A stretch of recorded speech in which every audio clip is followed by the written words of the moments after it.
আসসালামু আলাইকুম এভরিওয়ান, চলে আসলাম নতুন একটা ভিডিও নিয়ে।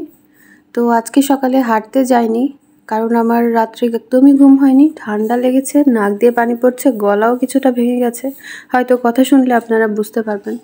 তো যাই হোক, সকালে নাস্তা শেষ করে একটু মাসালা টি বানিয়ে নিচ্ছিলাম, যেহেতু প্রায় সবারই ঠান্ডা লাগছে, আমার হয়তো একটু বেশিই লেগেছে। তো এই তো এরপরে সকালের নাস্তা শেষ করে আমি একটু খাসির মাংস নিয়ে নিয়েছি 2 কেজির মতো। বেশি করেই রান্না করছি যাতে 2-1 দিন এটাতেই চলে যায়, শরীর খারাপ তো যাতে বারবার রান্না করতে না হয়।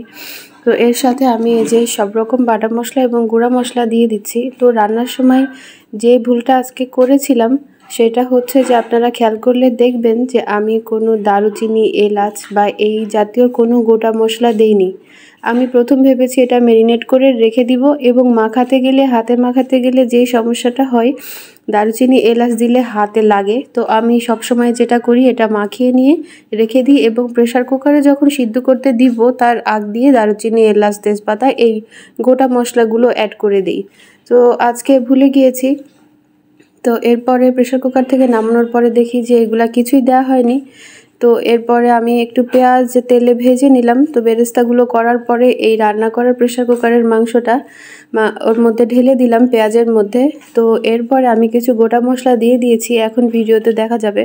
তো ওটা দিয়ে আমার বেশ কিছুক্ষণ রান্না করতে হয়েছে যাতে গন্ধটা, সুঘ্রাণটা ভালো মতো মাংসের মধ্যে ছড়ায়।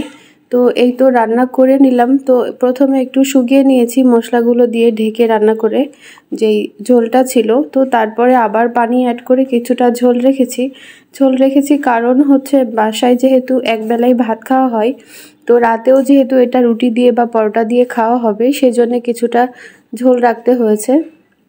না হলে হয়তো খাসির মাংসটা শুকনো রান্না করলেই একটু বেশি ভালো লাগে আমার মনে হয়। তো এই তো আমার মাংস রান্নাটা প্রায় শেষের পথে। তো আজকে যে ভুলটা আমি করলাম মাংস রান্না করতে যেয়ে, এরকম ভুল আমি এর আগে কখনোই করিনি। তো আমার মনে হয় আমার ঘুমের অভাবে আজকে আমার মাথা এলোমেলো হয়ে গেছে, আর ঠান্ডাও ছিল লেগে, অসুস্থ লাগছিল শরীর। তো তাড়াহুড়া করে আমি রান্না করতে যেয়ে ভুলে গিয়েছি বলেই মনে হচ্ছে। যাই হোক, এতে স্বাদের কমতি হয়নি, আলহামদুলিল্লাহ। তো এরপরে কিছু পটল কেটে নিয়েছি আর আলু। পটলের বিচিটা কিন্তু অনেকেই পছন্দ করে না, আমরা যেমন খাই না বললেই চলে, তারপরও দুটো একটা চলে আসে তরকারির মধ্যে। তো যাই হোক, ওটা রান্না করব আজকে কাকলা মাছ দিয়ে। কাকলা মাছ আপনারা কে কে পছন্দ করেন, বা এই নাম কিন্তু সব জায়গা এক না। কেউ কেউ কাক্কা মাছ বলেন, কেউ কাকলা বলেন, আরও হয়তো অন্য অন্য নাম আছে।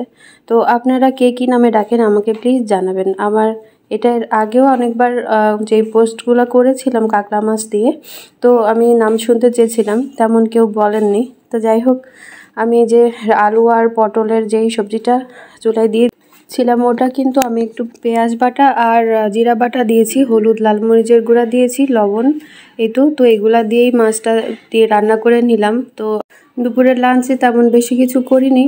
আর এরপরে এই যে পেঁয়াজি বানাবো, সেই জন্য একটু পেঁপে কেটে নিয়েছি আর কিছু পেঁয়াজ দিয়েছিলাম শেষের দিকে, আর তার সাথে হলুদ, লবণ আর কাঁচামরিচ দিয়েছি সামান্য, আর বেসন দিয়ে ভালো করে মাখিয়ে পেঁয়াজটিটা বানিয়ে নিয়েছি। আর চা ছিল, আর নুডলস তো প্রতিদিন থাকেই। তো এই তো বিকালে নাস্তা আমার। ইভেন এই যে ভয়েস ওভারটা দিচ্ছি, এটা দিতেও আমি হাঁপিয়ে যাচ্ছি, আমার জন্য দোয়া করবেন প্লিজ। আর এই তো আজকের মতো এখানেই বিদায় নিচ্ছি। সবাই ভালো থাকবেন, আর সবার জন্য শুভকামনা জানাই। পরবর্তী ভিডিও দেখার জন্য আমন্ত্রণ জানাচ্ছি। আমার পেজটি লাইক, কমেন্ট, শেয়ার দিয়ে পাশে থাকবেন প্লিজ। আল্লাহ হাফেজ।